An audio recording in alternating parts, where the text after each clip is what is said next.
নহয় যেন ধৰ্মশালাহে সেইকাৰণেহে তেওঁলোকে তীৰ্থ ভ্ৰমণ কৰি ডাইৰেক্ট ইয়ালৈকেহে আহিব এতিয়া ভাত চাহ বনাই তোৰ হাত দুখন বেয়া নকৰিবি দেই আলহী আহিব তাতে আকৌ নিজৰ মানুহ ভাত পানী চাহ বনাই নোখোৱালেনো কেনেকৈ হ'ব মা তেনেহ'লে গৌৰাংগক চাকৰণী এজনী ৰাখিবলৈ ক আকৌ তই সেইখন ঘৰত কাম কৰি কৰি চাকৰণী খাটিবলৈ বিয়া হৈ যোৱা নাই নহয় এতিয়া যি দেখিছো কাম কৰি কৰি মই দেখিবলৈ ধুনীয়াৰ পৰা খুনীয়াহে হৈ যাম তেনেহ'লে সোনকালে ৰান্ধি বাঢ়ি আলহীক জাপলি দে আৰু এটা কথা দেই বৰজনাৰকো ইমান আলপৈচান ধৰাৰ কোনো দৰকাৰ নাই তই মাত্ৰ জোঁৱাইক মৰম চেনেহ দি একেবাৰে সন্তুষ্ট কৰি ৰাখিবি বুজিছনে নাই কাৰণ মৰম দিলেহে মৰম পায় বুজিলো মা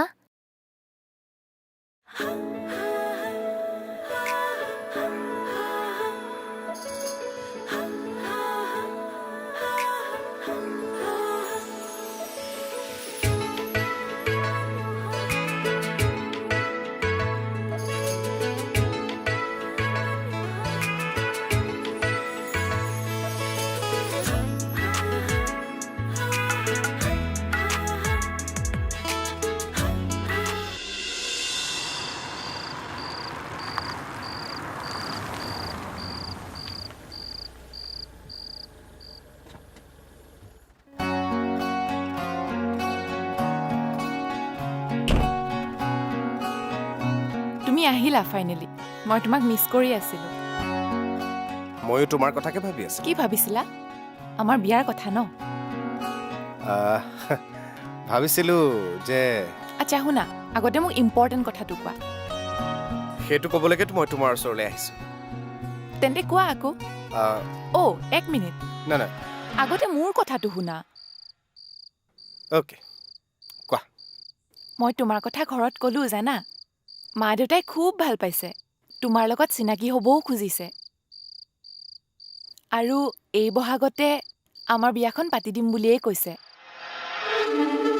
বিয়া কিন্তু মইতো তোমাক বিয়া নাপাতো কাৰ লগত বিয়া পাতি দিম বুলি কৈছে এই কি যে ধেমালিখন কৰি আছা নহয় কিন্তু এই অনুৰাগ হাজৰিকাই ধেমালি কৰি ভাল নাপায় চ' মই যি কৈছো সঁচা কথা কৈছো তাৰমানে তুমি কি মোক ভাল নোপোৱা নাপাওঁ তুমি মোক কি সঁচাকে ভাল নোপোৱা নাপাওঁ কিন্তু কিয় কিয়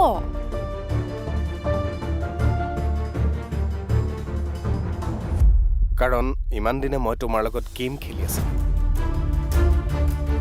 গেম হা য়েছ গেম সেয়া কোনো প্ৰেম নাছিল চৰি প্লে আছিল প্লে অনুৰাগ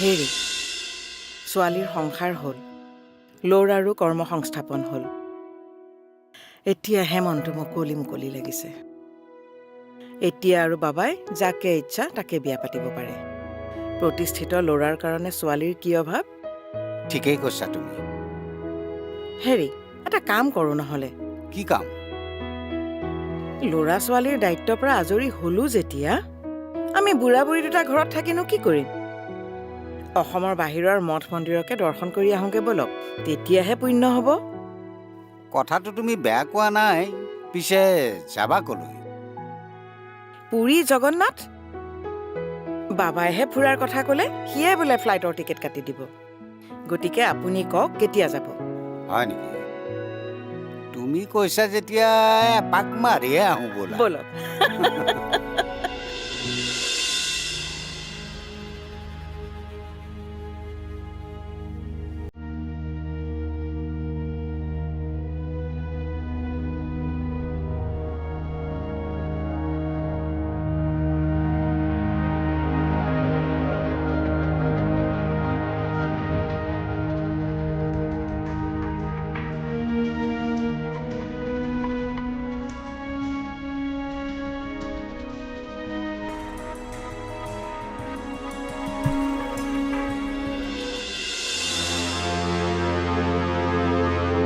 Sorry, Nandini.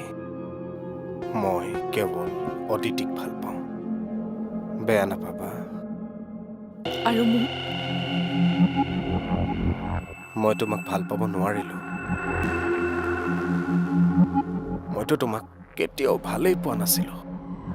তেন্তে ইমান দিন মোৰ লগত ভাল পোৱাৰ অভিনয় কৰি থাকিলা অনুৰাগ। Of course. কাৰণ মই এজন ভাল এক্টৰ।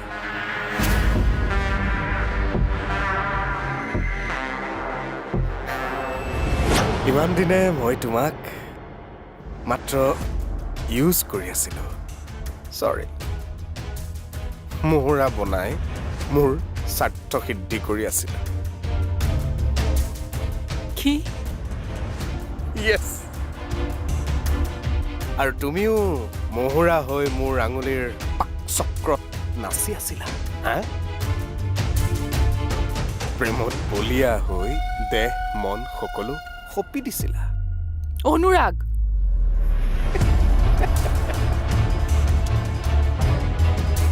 অকল দেহ মনেই নহয়, অপৰাজিতা বৰুৱাৰ এগেইনষ্টত কমপ্লেইন কৰি তাইক অফিচৰ পৰা আউটো কৰিলা। আৰু মোৰেই ইশ্বাৰাত অফিচিয়েল সকলো ডকুমেণ্টছ মোক চমজাই দি সিহঁতক দেউলীয়া কৰিলা আৰু মোক ৰজা বনাই দিলা।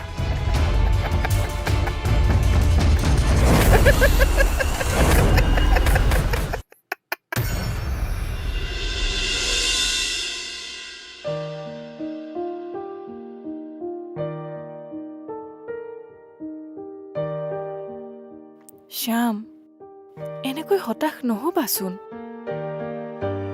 হঠাৎ নহয়নো কি কৰিম কোৱা? এদিনতে হাৰ মানিলে কেনেকৈ হ'ব?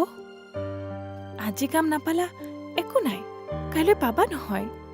কিন্তু তাৰ কাৰণে তুমি তোমাৰ মনটোক মজবুত কৰি ৰাখিব লাগিব ন? কিমান আশা কৰি জব বিচাৰি গৈছিলোঁ, ক'তো ভেকেঞ্চি এটাও নাই। সকলো ডিপাৰ্টমেণ্টতে ফুল এমপ্লয়।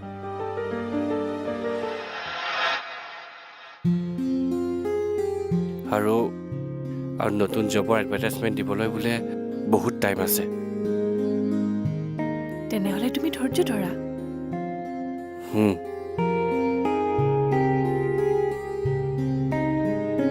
একো নহয় দিয়া শ্যাম, মই আছো নহয় তোমাৰ লগত।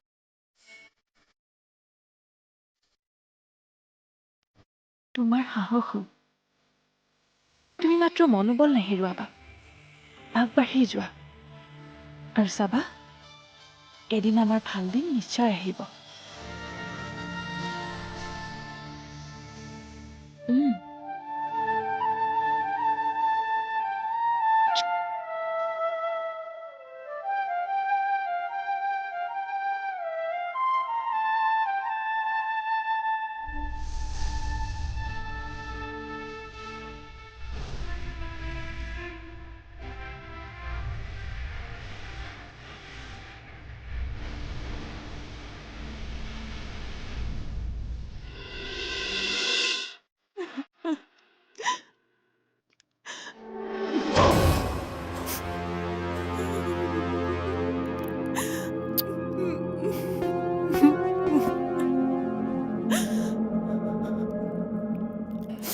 এই কান্দি নাথাকিবা না।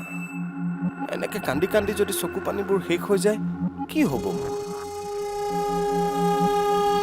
কান্দিবলৈ বহুত সময় পাবা, কাৰণ চিনেমাৰ ৰোল, কেমেৰা, একশ্যন আৰম্ভ হৈছেহে।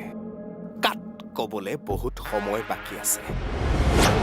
মানে মনত পেলোৱা, অপৰাজিতা বৰুৱাৰ চকুত ধূলি দি কোম্পানীৰ কাগজ পত্ৰ মোক হেণ্ডঅভাৰ কৰিবলৈ কওঁতে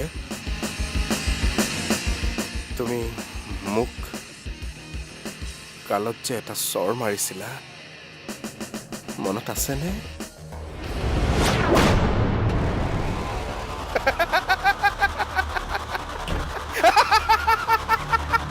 ৰিভেঞ্জ!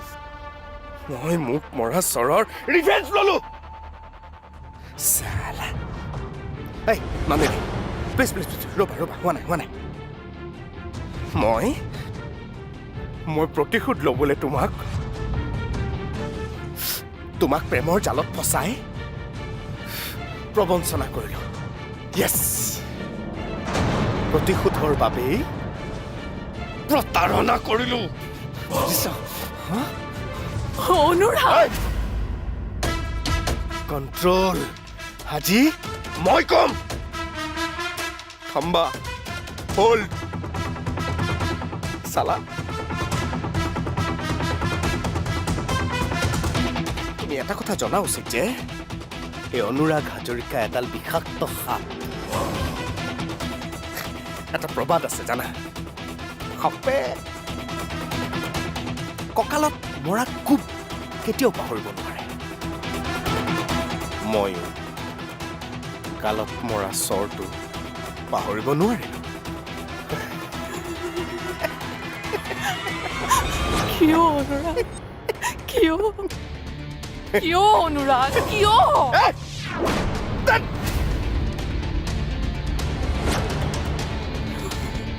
অনুৰাগ, নন্দিনী,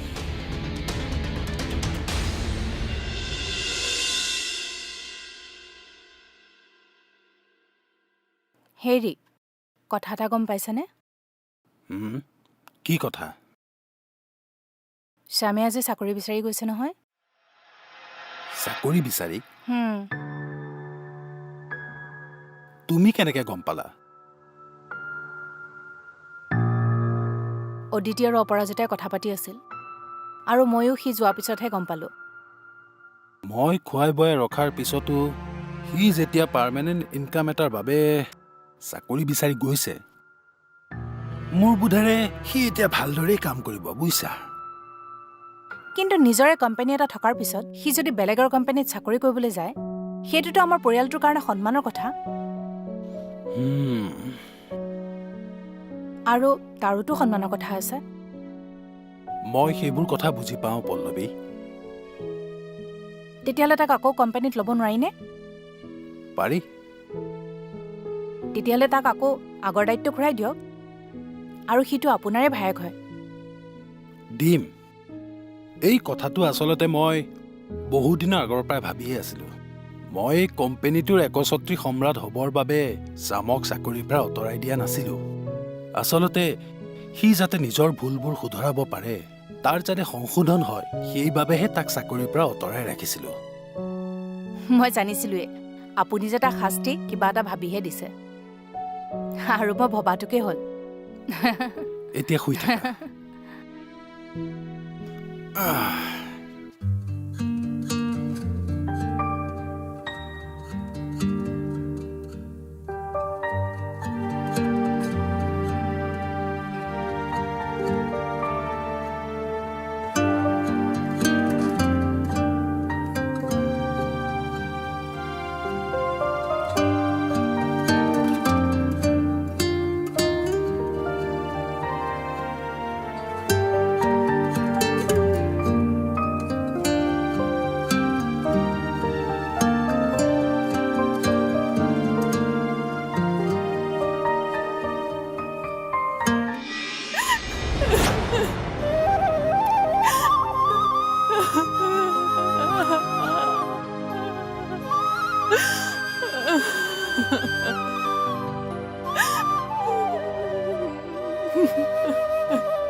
অদিতিক অৰ্জুনে কোৱা কথাটো সঁচা নে মিছা? তেখেতে এনেকুৱা এটা কাম কৰিব পাৰে জানো? আৰু যদি কৰিছে তেন্তে এজাক ডাঙৰ ধুমুহা আহিব।